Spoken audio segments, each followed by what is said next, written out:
any element of Zway can be associated with an activity template. This is to ensure your staff follow the correct process, even when they are working unsupervised. To set up activity templates in Zway, you can go into the Zway administration page from your cover sheet. Head to the column on the left-hand side and click Process and Collaboration. Here you will find Activity Statuses under the Activity tab. You will now be able to produce your own statuses for request, services or tasks using a traffic light coloring system. Red can be unstarted, for example, or to do, and green being completed. Or you could make a yellow marker for jobs that have been passed to others. This is very flexible. You can appoint any of these statuses to any task by simply selecting a status from the drop-down box on the Tasks form. Once you've set up all of the statuses you'll need for your company, you can now head back to the Processes and Administration tab and click on the Activity Templates Manager.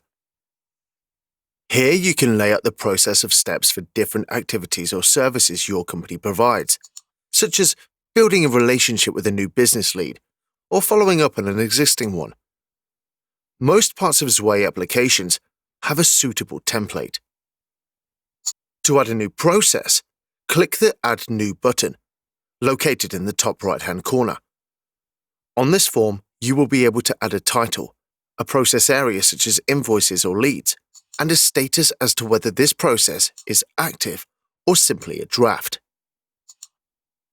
You are able to add the tasks that make up the process when you click Add New. You can add a name, a due date and time, select the task type, the priority and status, who it is for, and a description. Once completed, your process will look like this within the list. If we take the process of a new business lead as an example, we can implement the steps by going to our Leads application, selecting a lead that we had put into the system, and opening the Activities subheading on the left-hand side. Here, if we click Copy from Template and select a process from the drop-down box, all of the tasks appear below in the columns. You can drag and drop any of these tasks to a different status as things progress.